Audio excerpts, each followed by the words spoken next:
Hey guys, welcome back to Millennial Money Honey. Today I really wanted to talk about budgeting, or more exactly like how I don't budget.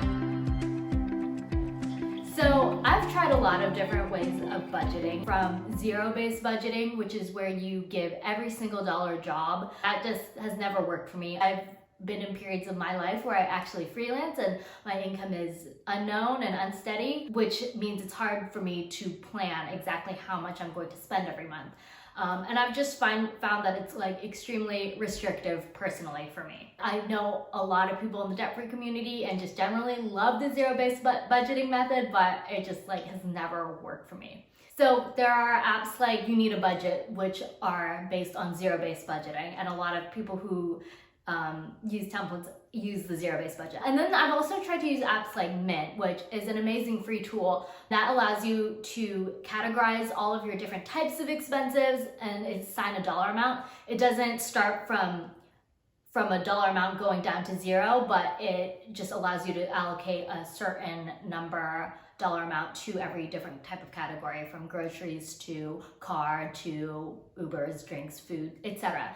And I also have tried that, but sometimes you go over in certain categories, and I don't like the shame that I feel when I don't achieve goals. So I've just found that extremely restrictive budgeting methods is not for me. And then there's also the percentage-based budgeting, which if you know your income, it's just 50% goes towards saving, 30% towards needs, 20% wants, or some variation of usually 3 categories of percentages. But again, that's better. But I found that the best way for me to budget is to not have a budget at all. It doesn't matter. It doesn't matter what I spend on, what categories I'm spending in.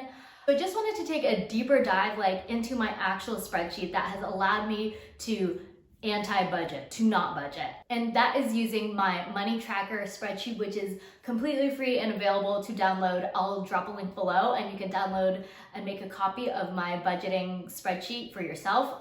It's super simple. It may not work for everybody. As with everything, budgeting is super personal. So if you download my spreadsheet and you want to tweak it to make it work for you, this is kind of how I think about money and everything. So you can totally modify it to kind of fit your own needs. Because I don't think I've downloaded lots of other people's budget templates, and in the end, I just built what works best for me, and I feel like so many people do, but I think this is a really great starting point if you just are looking for a place to start. Okay, so let's just take a look at what I actually set up my spreadsheet to be. So if you take a look at the tabs at the bottom, I have a tab for every single month of the year, starting in January, and as a new month comes, I will just duplicate the tab. If you right click, and you can duplicate it. So I'll just take you back to August. You can see that in this first column, I organize all of my expenses. So if there's ever a thing that I spend money on, I write it down. I do put categories, but it's just kind of nice to know. I don't actually do anything really with the category other than kind of know-ish how much I spend. I'm sure there's maybe a more useful analysis that you could be doing out of this if that's kind of your thing, but it's kind of a nice to know. And then in the second column, we have my savings. So you can see that I have a set $2,000 transfer set up every other week that goes into my savings account. If I make more money or complete a freelance job that's just kind of bonus income, then I also just send $2,000 from that straight into savings. And then I will also write down all of my income in the third column.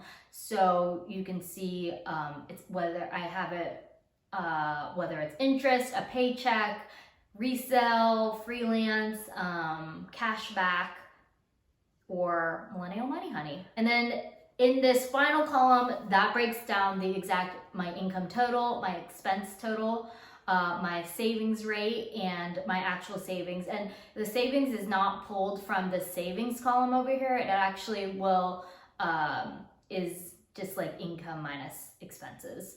So that's how I get my savings, because I don't account for like what actually ends up just sitting in my checking account or my savings account, because I have some of my paycheck just kind of like going out into those, but it kind of captures like my entire just savings by dollar.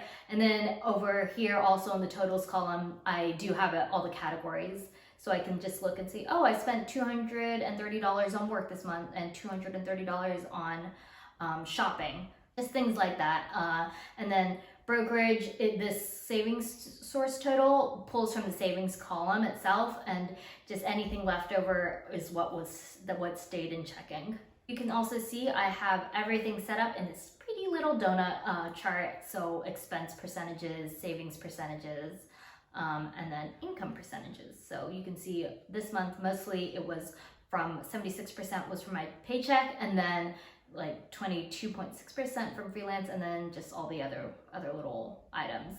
So those are the pretty graphs I can post, and just I screenshot those and drop it into a post like to make for Instagram, and it's super easy. So then at this other page, I have like a net worth tab that I kind of move over to whatever the current month is right immediately like next to it. So in this net worth tab, I have a list of all the different types of accounts I have, and kind of the category of which they are, which is like cash and savings, tax advantage investments, taxable investments, and then liabilities, my one credit card. On the last day of every single month, I have like a calendar event reminder to go in and check my net worth, and I will go in and look at like every single account and write down the dollar amount in which it is. I just like kind of check on it throughout the month, but the final column is always like the last day of the month. So you can see all my net worth slowly growing over the course of this year. But then I have other kind of just random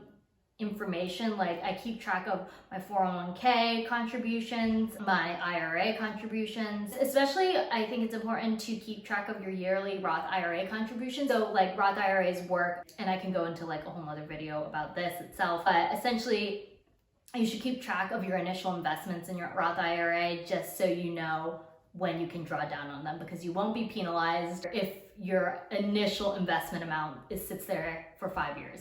You'll be taxed on gains, but not the initial investment. So currently I've contributed almost $25,000 to my Roth IRA, and I can start drawing down on those in like 2025 with no penalty to me. So up to $25,000. And then just some other random stuff. Look, this is my savings rate over here. In this column, my lifetime savings rate, which is 41%. And my Fave progress, 2020 expenses, you name it. Like, see, okay, so look, this is my average savings rate. And not all of these are actually in the downloadable one, but if you want, or just reach out to me, DM me, feel free. But I just kind of like, whatever kind of information I want to know, I just make a new chart for it. And then I have my graph section, and this actually pulls data from that last spreadsheet. So you can see like my 2020 goals. I have like $2 left to contribute to my 401k. My IRA is completed. My emergency fund, I'm $2,000 away from completing, and my net worth, how it's growing over time. That's like the trend line. And then my 2020 income. So I made $451 in January, and at most in May, I made $16,800. But this is kind of like the average, which I think is like $8,000. If I can put together a spreadsheet that just tracks my expenses, you can too. It's super easy. At the end of the day, it's just write down everything you're spending on money and all of your income, and you'll see how much you're saving. And once you've kind of tracked, you know, I'd say at least minimum 3 months worth of expenses, then you'll be able to know that like you don't spend above a certain amount. So anything above that should just like automatically be sent straight to your investment accounts, whether it's your IRA, if you're still working on that, savings, your emergency fund, wherever it needs to go, assuming you don't have any debt or anything like that. This is definitely a budget method that is for you. So this is just how I do it. It works for me. Right now my expenses are really low. I live at home with my parents, so I don't really have any rent, but there are a couple key things to my budgeting method. And I think that is, A, you need to have a really solid understanding of how much you're spending on average per month. For me this year, it's $1,200. It used to be higher, it used to be $2,000. Currently, it's closer to $1,200 because I did decide to move back in with my parents for a little bit. The next thing is automating all of your transfers. So every single paycheck, your money needs to like hit your checking account, if that's where it goes, and go out into your savings, into your investment accounts, so that you don't even think about it. Whatever is left over is how much you can spend. And I always like to keep a little bit more. So I keep around $3,000 in my checking account always. And if cash is building, then I just transfer that out into my brokerage, but I kind of check on that like every month. Having a certain dollar amount that you know is even a little bit like $1,000 more than what you typically spend just accounts for any kind of fluctuation of spending. Because for example, for things like Christmas or, you know, like a ton of my friends have birthdays randomly in October, months like that are going to be like higher spend months for me. I mean, in the end, it kind of all averages out, but if you have an extra cushion in your checking account, then, you know, you'll always be covered if it like fluctuates slightly, and you shouldn't really have to worry about that ever. So that is kind of how I do it. And if it works for you, I like totally recommend it. It's definitely the most hands-off. Like, you don't have to think about things too much.